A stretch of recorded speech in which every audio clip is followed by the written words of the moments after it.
What's going on, Junkie Nation? Gorgeous George and Goes, always delivering the superstars of the sport of mixed martial arts.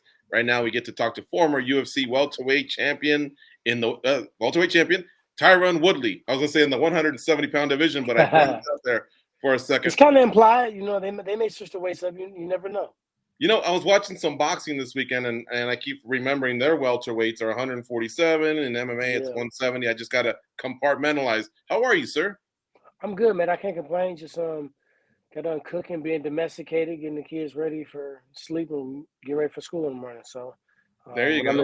When I'm in St. Louis at home, I kind of I'm just a dad. You know what I mean? A dad that trains and golfs.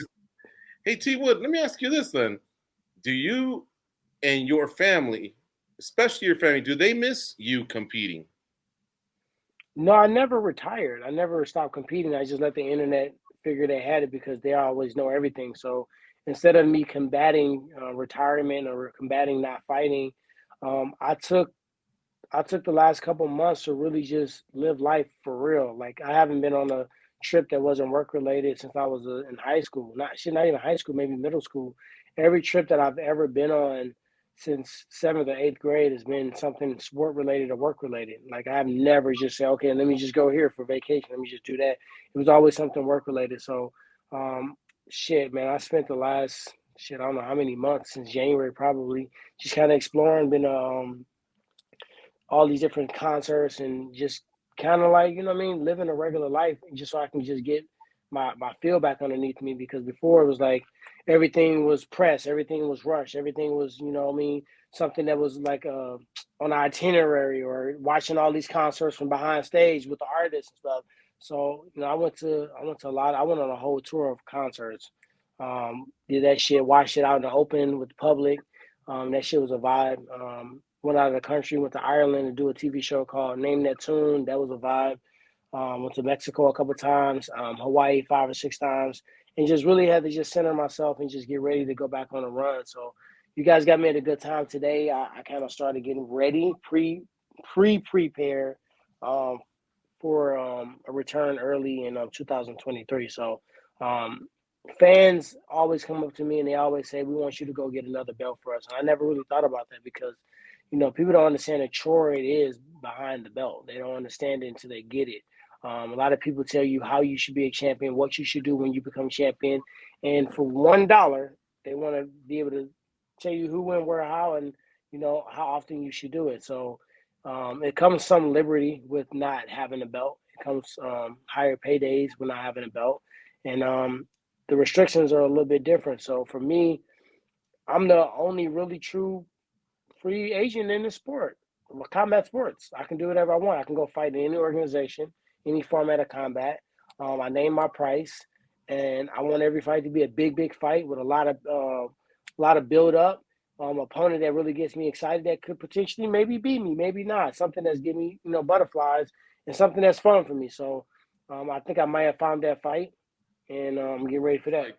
I was on a binge, right? Cobra Kai. And I get to like episode 5. I'm like, whoa, there's T Wood, like, super cool.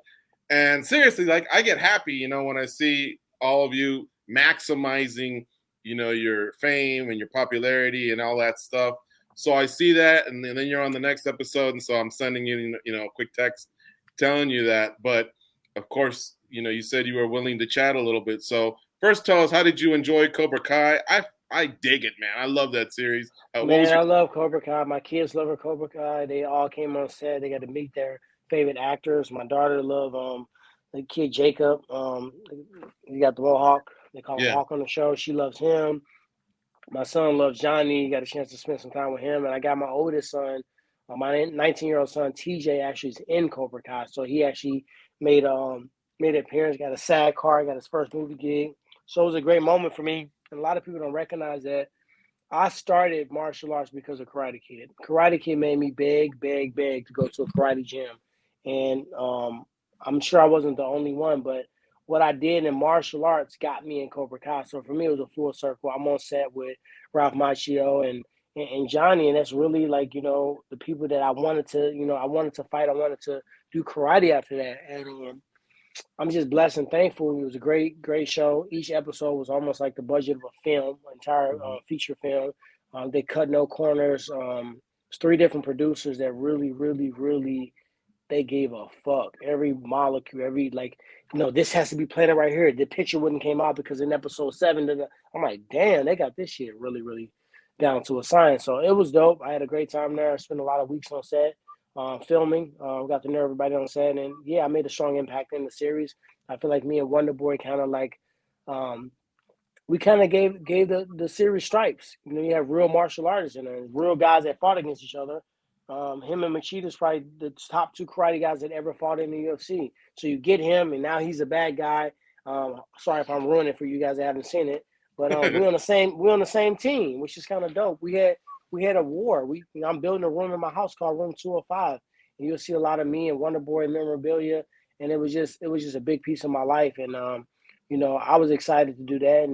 And halfway through, actually a little bit more than halfway through, I had a couple of weeks left. I had 2 weeks left to film when I got a call to fight Jake Paul. So I was filming 14, 16 hours a day, and then I would wrap, and my coach would let me take a nap, and I would get up at 3 or 4 in the morning, and I was training at 3, 4 in the morning, 6 in the morning, which isn't bizarre to him because he trains Floyd Mayweather. That's what they do anyway. So I jumped into a very, very abbreviated training camp, and I got in shape, and I was ready to roll. So I was blessed both ways. I got to do a crazy series. I got to take an advantage of a big build up, a big fight. And I got a little ink to prove it. You know what I mean? Just in case somebody want to think it was capital cap. But yeah, it was a great time, and I'm just really happy for the turnout. I went to the premiere. They was trying to act like I wasn't gonna get on the carpet. I'm like, oh yes I am. Oh, excuse me, I may not be Ralph Macchio or goddamn Johnny, but y'all let me on this. You're the baddest man on the set. Yeah, I'm the one that's a real martial arts out of all of it. Man, and I'm geeking out here, but how cool was seeing Chosen 40 years later and Terry Silver? You know what I mean? Chosen awesome was hard. Chosen. I spent the most time with Johnny because we had so many scenes together. We beat him up for 3 or 4 days straight for the little 20-second clip I got, but it took a long time. Chosen, I spent a lot of time with him as well. Those 2 guys. He was very down to earth, very humble. He gave me a T-shirt for his restaurant. I've been wearing it, rocking it for him. They all were really cool. To be honest, everybody you mentioned, I hand-to-hand work with. And it was just like, it made me want to go back and watch Karate Kid 2 because a lot of these characters didn't come up until Karate Kid 2. So I told my girl that we need to go back and watch Karate Kid 2. Yeah. So then we go a few days and you pop up again because I'm thinking, wait a minute, Uriah Hall versus Le'Veon Bell. Okay, I'm feeling that. But I was wondering, did that ever get offered to you? I thought that would have been it got offered to me before he even fought Adrian Peterson. It got offered to me after I fought Jake the first time. When I fought Jake the first time, or maybe the second time, I don't remember, some people hit me up, some promotion companies hit me up about fighting him, and I said, yeah, I'll fight him.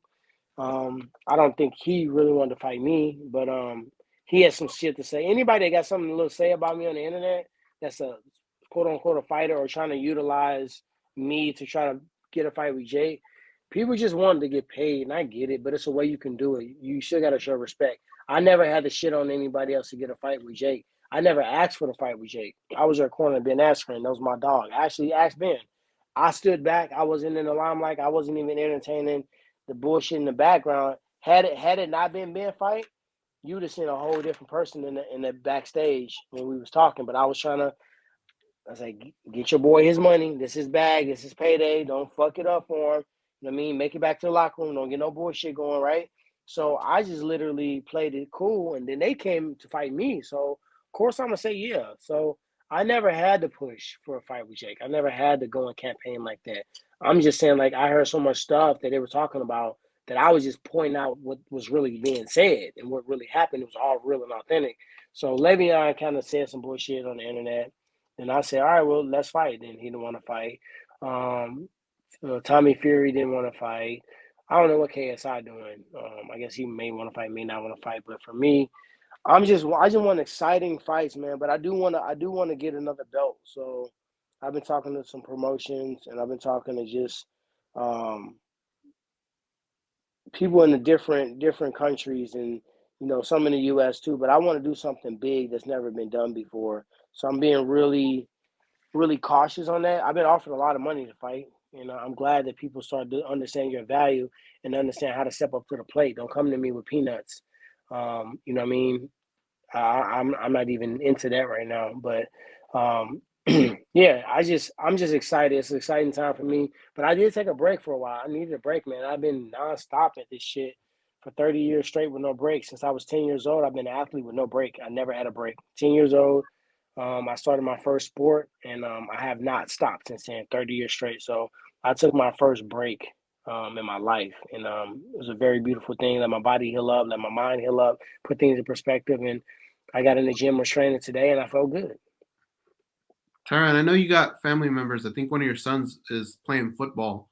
How do you kind of describe what you went through where you pushed yourself so hard that you actually needed this type of break, but at the same time, could you have accomplished what you did without it? Like, how would you explain that to him and lay the foundation for him? For him, he's going through an injury right now, so I have to lay the foundation for him because this is the time where I grew as an athlete. Maybe not physically, but I grew mentally. So when I broke my foot against Kelvin Gastelum, I was on the couch. A lot of people don't know I did a full training camp for Johnny Hendricks with a blood clot I might have. I was on blood thinners, so if I would have got cut or hit or done anything, then I would have died. You know what I mean? I was on a blood thinner called Xarelto that had no clotting agent. So a little small cut that can just be a band-aid on it, that would have been enough to get me out. But I was just so determined to fight him and win that I did a whole training camp for that kid on blood thinners. And just the mindset and just the fortitude I was willing to go to get what I needed to get. So many fighters that I fought, everybody thought I was going to lose. They thought I was going to lose a Robbie. They thought I was going to lose a Darren Till. They thought I was going to lose a Kashay. You know what I mean? I was constantly doubted, and I used it as fuel. But when that wasn't enough for me anymore. And then, you know what I mean, I was living a reckless life at that time. I got consumed with the entertainment. I got consumed with what I was doing, and I was winning still. So I thought it was separate. I'm like, all right, well, I'm training hard and winning, and I'm fucking living a rock star life on this side. Do both. Oh, fuck it.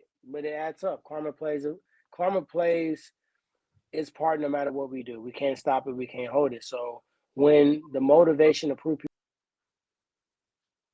then I had to pay the piper. You know what I mean? And that's what we saw. So I wasn't training any less. I wasn't any less focused. Maybe not as motivated just because the bullshit didn't really even give me my temperature rise. And most guys I was fighting like Usman and Kobe, and I mentored those guys. Like I got text message proving how should I do this and who should I fight, and how did it feel to be a champion. So these guys was like my pupils at one point in time. So the threat of fighting them never really made my stomach bubble. You know what I mean? It was just kind of like I was going through the motions for a minute, and I'm blessed that I wasn't injured too badly where I couldn't compete. I'm glad that what I mean. Even in those fights, they really couldn't finish me. Like if I would have fought me, I'd have knocked me the fuck out. The way I was just staring out there and looking like I was in a blank. You know what I mean? All those fights. So I'm just blessed and thankful that I got a chance to go back out mentally. Even my last fight against Luke, I was coming for blood on Luke ass. Like everybody saw that, the old Tyron still lives. And if that's the way I left the UFC, then it wasn't the result, but the fighting spirit still was inside. So for my son, I just tell him that, man, you got to grow right now. Right now he's dealing with a labrum in his hip, and I say you gotta study the sport. You gotta change your diet. You got to be lean. You got to be at every practice. You got to be at every physical therapy. You got to treat the rehab and training because it is your training now. You got to treat it like you would when you grind. Because my son, he's a harder working than me. He'll fucking run through a wall. If I tell him eat a damn bowl of dog food and it'll make him a champion, it won't be one kibble and bit left. You know what I mean? That's the way he's built. So just keeping him positive and not letting him get down on himself and not letting him feel, alone because he's in Texas right now. And just giving him that home away from home. I talked to him today and just checking on the spirit because it's a point in time we kind of felt like he was a little down. You know what I mean? So that's the thing that I teach my kids, the mental toughness, the fortitude that you got to be a champion. I got a son that's 11. He's a select soccer player. I never played soccer. I don't know the sport. I had to learn it because of him. Big kid. He's wear the same size shoes, same size clothes, same size everything. closet every fucking morning. He's gonna be in there tomorrow looking for school clothes. So, oh shit, why am I rubbing this tattoo I just got? Damn. He literally body, like I told you, he's my size at 11. So those little kids that are running around like little bitty, you know what I mean, Lego pieces, they fast and they all over him. I said, one thing you can never, ever allow to happen is for you to be out of shape. Being an African-American athlete in any sport, it's always looked upon and people are waiting for you to look like you huffing and puffing and breathing hard. Don't fall into that stereotype. Don't fall into the stereotype of you just being athletic and you just being strong and superior. Fall into the athletic as well, but mental toughness. You got the finesse, right? You got the swag. You got the cardio for days, and nobody's gonna outwork you. Do that for yourself, and I promise you, because it was a point in time when people was like, "Oh, Tyron, he got all those muscles, but man, the oxygen, da da da." Until I had to run 1,000,000 5-round fights in a row and did the most damage in the 4th and 5th round. I had to change that dynamic. I had to train harder than other people. I had to do the tire flipping, the Versa climber, the Aerodyne bike, the sprints on the treadmill, as well as the 3 to 6 mile runs, as well as the jump rope. I had to do both because you guys like to see me dart across the cage like a bat out of hell and knock people out, but I also had to have the ability to be able to do it in the 4th round and the 5th round. Gotcha. All right, so you teased earlier. You said you feel like you may have found that fight. I don't know if that's an official found that fight or you're getting close. Can you at least maybe tell us, because you've done boxing, you've done MMA, where could this fight possibly be? If something even that we don't know?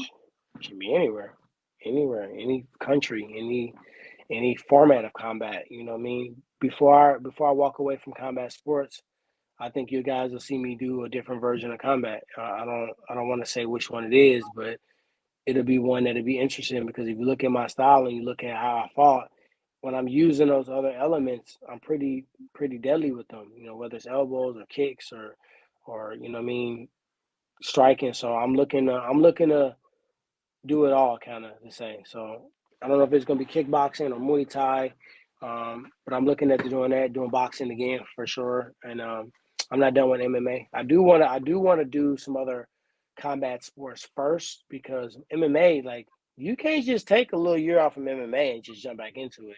That wrestling, the grappling, the clinch work, the cage, the pace of the fight, the rhythm, 5 rounds is a lot different.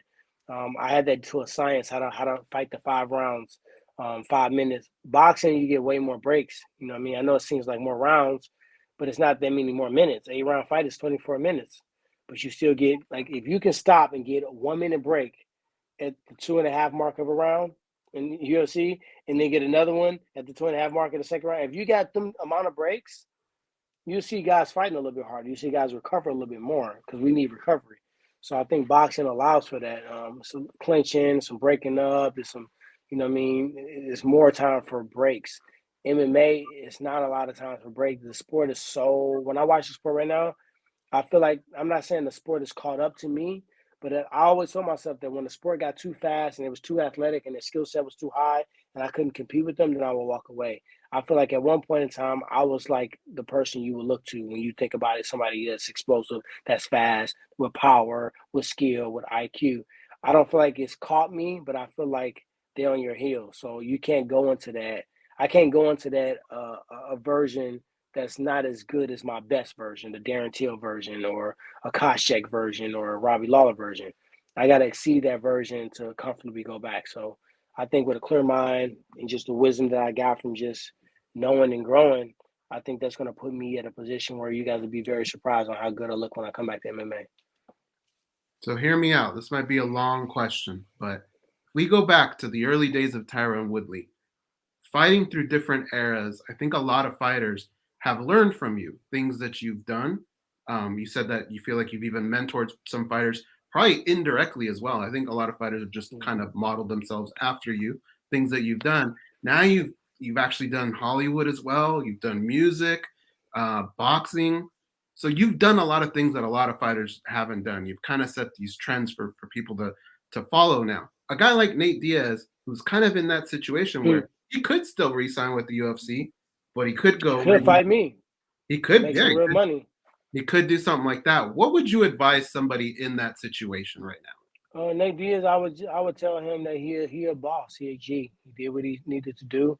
I think the fight against Tony Ferguson was a fight he should have had anyway. And sometimes karma and sometimes things work out the way they're supposed to work out. I'm tired of them trying to feed the people that really built a not the whole organization, but him and his brother built kind of like the bad boy organization. Tito Ortiz started it, but I do believe you got to give credit to Nick and Nate for being unapologetic and being like, fuck y'all, I'm being me. I ain't changing it. And then everybody went to their tune. So you got to give them his stripes for that. I would suggest he go and get paid top dollar.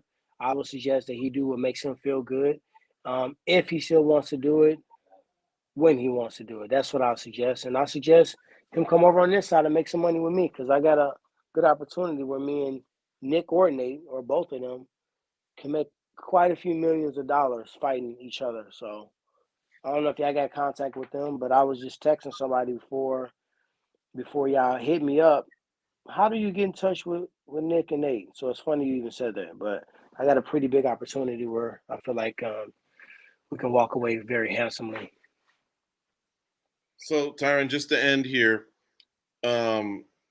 what path is more lucrative for you, MMA or non-MMA? So non-MMA can be, boxing, bare knuckle. It's the mindset. It's the mindset. Like this. Think about this.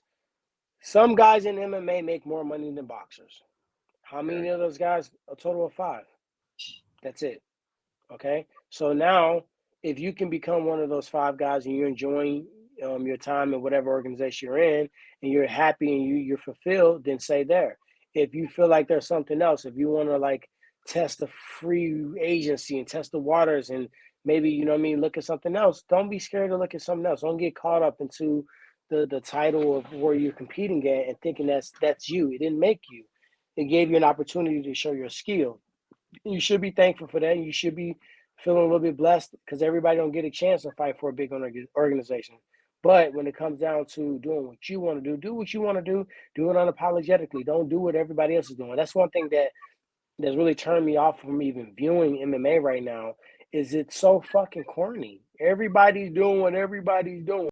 It looks like, damn, what happened to the originality in it? Like, I can't see one person right now that says, oh, you got to fucking get up and go watch this live. Tell me who makes you feel like that right now.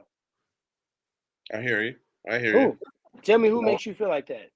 MMA fighters that make me want to watch them live. You want to get up and I got to go watch this in the flesh. If he can make weight, Khamzat Chimaev has been pretty fun to watch. I mean, I'm looking forward to Poirier and Chandler. Like that's a nice fight booking that was made recently. Where I'm like, yeah, I really want to see that one. I mean, those are both my homies, so I don't have a negative word to say about them.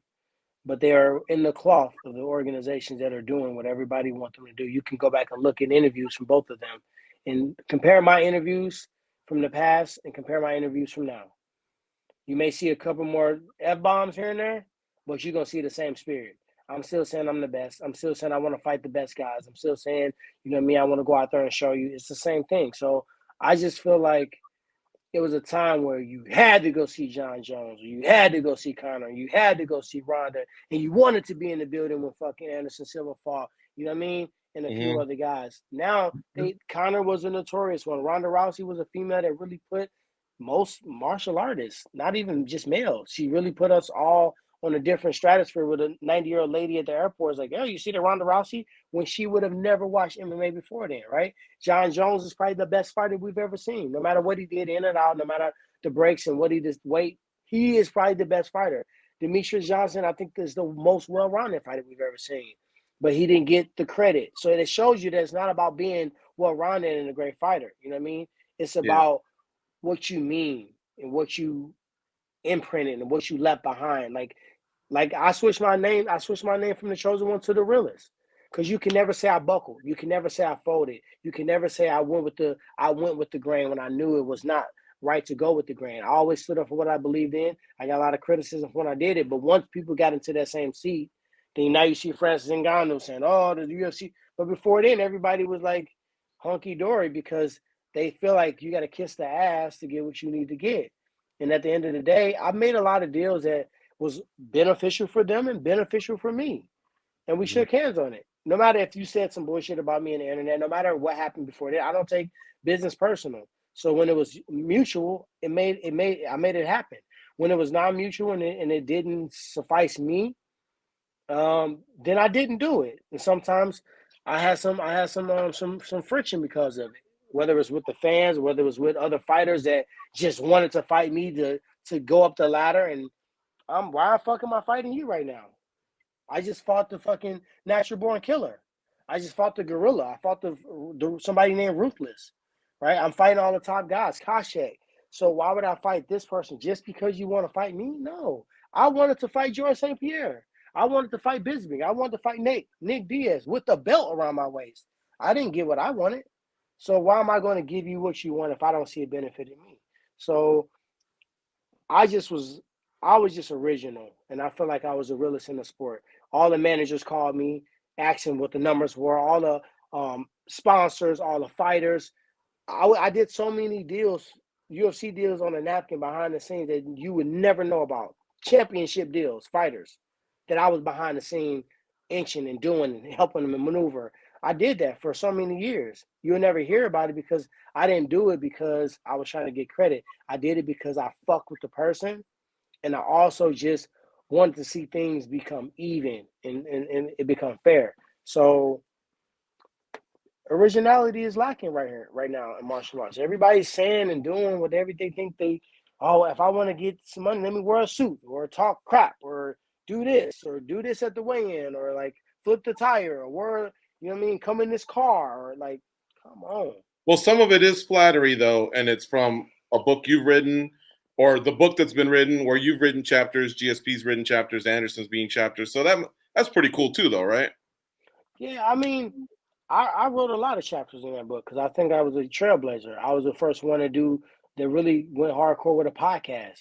I was the first one that really did my own vlog. Champ Camp is trademark. It was like I had to hit. Oh yeah, I like those. I like. Yeah, Champ. I had to hit Volkanovski and I said, I like it. I'm a fan, but you can't call your episode Champ Camp. That's trademarked. I appreciate it's flattering, but I had to do that, and I am a fan of his style and what he did. But you know what I mean? I put a lot of time. I know UFC never paid for a dime of my series, and we got millions and millions of views because it was real, it was authentic. It was. Yeah. I didn't win every round. You seen Sage Northcutt kicking my ass one day, and I say, "Hey, we doing this sparring session again tomorrow." So you see what's not told, and I'm the first person that's told my story the way that I wanted people to see. You know what I mean? I gave them very intimate parts of me, my life and my family. My training, just where my mind was at, what that fight particularly meant to me, the behind the scenes, and we really wrote our own story. I own all my own content, right? Nobody can come and tell me I can't push it. That's right, Mama Woodley, your sister. That was a really, really nice. Yeah, I mean, even just the prayers that we talked about, to see people that really ride for you. That was the most moving parts to me when we would always do a prayer in the hotel room right before I walk out the fight, and it's just people in there crying and just I feel like the spirit was moving quite a few times, and I may have been unsure a couple of times, like, damn man, did I do enough? Damn man, I know I kind of fucked up a little bit this training camp. Is they gonna come back and bite me in the ass? Like I was thinking, then somebody would say something, and I know it's no way they would have known it. No way they would have known it, and I would just get that reassurance. I'm like, all right, let's fucking go walk this dude, right? So that's what's real, and I feel like the authenticity is lacking, and I feel like you can only try to gear me to believe in this person's a champion so long until they got to actually win the fight. Mm-hmm. And you see so many of our champions are they weren't born in America, right? So they may not have they may be a language barrier.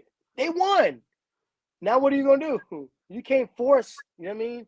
So yeah. I feel like martial arts plays itself out. You can't pick who's gonna win. You can't pick what's gonna happen. You can maybe pay a judge, but I don't think that happens very often. But I feel like when you have a ranking system that's not really used for fighting, when you have this guy getting a fight because he talked more stuff or he got more followers or because he's from this country or you're trying to build this market, and then you have those fights, you keep putting fights that we think people want to watch. Now what happens when one of those people that you thought was going to be a draw loses? Remember I fought Kelvin Gastelum? Yeah. Already had the Ultimate Fighter coaching job before he walked in the cage. Missed weight by 10 pounds. Got his ass whooped. Still got the Ultimate Fighter job. Right? We see this so many different times where a narrative is already kind of painted. So I feel like we just really need to just bring the authentic, the Tito Ortiz, the Anderson Silva, the Uriah Faber, the George St. Pierre, even John Jones, you know what I mean? And Yeah. even if these guys morph, like I morphed a couple times, you know what I mean? In my career, I started off clean cut, straight to the point, you know what I mean? Would never probably say a curse word in my life. Then I got fucking tired. Then frick, it turned to fuck real quick. And now guess what? I might be in a point in my life where it's going away where maybe the F-bomb come out. But that's really me. It's really the changes I'm making. I'm letting you guys go along for the ride. So check this out, man. I know we're not best friends. I'm not your next door neighbor. We don't grab coffee or beers together. I don't see you at the barbershop. But I still feel like I got to tell you this. Seeing you on TV, I think that's where I want to see you. Cobra Kai or red carpets in a movie. I really just even NWA, when I saw you there, just these moments, man, they're awesome. Yeah. And if you are going to go back to combat sports, that bag should be at least 7 or 8 figures, wherever you feel like your range is. Because, man, when you reach the ultimate, which is, that UFC belt, like, I feel like you won and everything else was just gravy, and hopefully you picked up some bags there. You got belts or whatever. But if you want to come back, we're here to support and cover it or whatever. I never left. I appreciate you saying that. And some people may say that. They may not be in position to say that. They may not, like, you don't even know me well enough to even fucking make a comment like that. And I'm not saying that you're not that person, but you definitely are a person I've known. You guys covered me when I was an up-and-coming prospect. I was a person right in the contention. I was up in the talks. I finally got there. I won it. Yeah. So when people think about the movies and they think about what you're doing, you're not making The Rock and Kevin Hart money until you really The Rock and Kevin Hart. So just because you see guys in movies, you're not making 7 figures to do Cobra Kai. It may end up being 6 by the time it's said and done, but it's not 7 figures. It's not what it is. And I'm not really doing it to stay in there as long as people want to watch me. No disrespect to you or anybody else. I appreciate you guys. I appreciate you saying that. And I appreciate the fans. But I'm doing it until God tells me to walk away, until he tells me that's the perfect fight. When I first started fighting, I always saw the perfect fight. And sometimes I ask myself, was it the Darren Till fight? Because that motherfucker felt real perfect. But when I feel that perfect fight, that's when I'm going to walk away. My body still is equipped. It's still fast. I'm still agile. I haven't lost a beat. So if I felt like I was slowing down, then potentially. But until I get that fight, now I'm not going to fight every 5 minutes, every 10 seconds. Like even the fights I took that was a little short, they made sense for me to take. And going back and looking, there's not one time that I wouldn't have walked in there. The second Jake Paul fight was supposed to happen. Maybe I would have I told myself I thought the fight was going to happen. Maybe I would have been in a little bit more intense of a training camp prior to, but that didn't stop me from winning the fight. I dropped my hand at the same time he threw a punch. I would never let anybody take me out of a sport, take anything away from me, because I've hit. If Kashek goes back and look, he's going to regret he dropped his hand. So with Dong Young Kim taking that spin. So with Robbie Lawler reacting to that fake. So does anybody else that got hit by a punch. It happens to us in the sport. And it's unfortunate it happened to me, but I can't knock people out and then crawl up under the rock if I get knocked out, right? Or I can't just walk away from the sport because I had adversity. I've never been a quitter. And I'm just in a place right now of wisdom. And I feel like as I'm communicating, I feel like my conversation with God is it's time for the comeback season. It's time to show people what you're made of. It's time to go out there and finish the way I showed you we're going to finish this sport, or whichever one I end up finishing in, and do it that way. Go out with a bang. It never showed me going out like this. So the pride and the spirituality fight. So I just got to keep checking myself and making sure that I'm on the spiritual side, that I want to be seen as a person that didn't give up, didn't quit, came back. Oh my fucking God, I can't believe he did that. Anderson Silva's living that life right now. You know what I mean? So that's kind of what I envision for myself. So I want to make 7-8 figures no matter where I'm fighting at, whether it's fucking in the backyard or anywhere, because I deserve that. I mean, I feel like I contributed my body to this fucking sport, and my mind and my time and my family and the sacrifices. And I've done everything. Like you said, I've done it. I'm why am I not even in the Hall of Fame yet? That's fucking crazy. Like I won 5 titles. People in the Hall of Fame with 0 titles. So It's coming. It's coming. You broke a lot of faces, and you did defend those titles. And title defenses is what gets us hardcores, us junkies, when we're sitting around the fire talking about all the greats. You can talk about these titles, but when you start going to those title defenses, that starts separating a lot. And then of when people. and That day's then who coming, you T-Wood. fought? Like some of these guys fought. Who the fuck did you fight? Like I fought the Robbie Lawler after he was Fighter of the Year twice. I fought Wonder Boy when nobody can beat him twice, right? I fought fucking Damian Maia when he took down 12 people before me, couldn't get one out of 23. I beat Koshek when nobody can beat him but GSP. Nobody knocked Robbie Lawler out like that. Yeah. You know what I mean? So I did it at the time frame when these guys were most, even back in Strikeforce. Me and Tarek Saffiedine should have never fought when we fought, or Jordan Meehan, or beating Paul Daly for a non-title fight. That should have been for the strap. You know what I mean? Mm. So I just look at that and I can smile and look in the mirror. There's sometimes I lost focus. Sometimes, you know what I mean, I was caught up into some other stuff, and I do believe you can't undo done, but there are moments where I kind of lost focus, and I could have been a little bit more focused. But as long as I get to the end, of the finish line, the way I saw it, I just had to take some unnecessary detours that I would not have had to take. It does not forfeit the ending for me. My man, we appreciate the time. Appreciate you. Great catch up.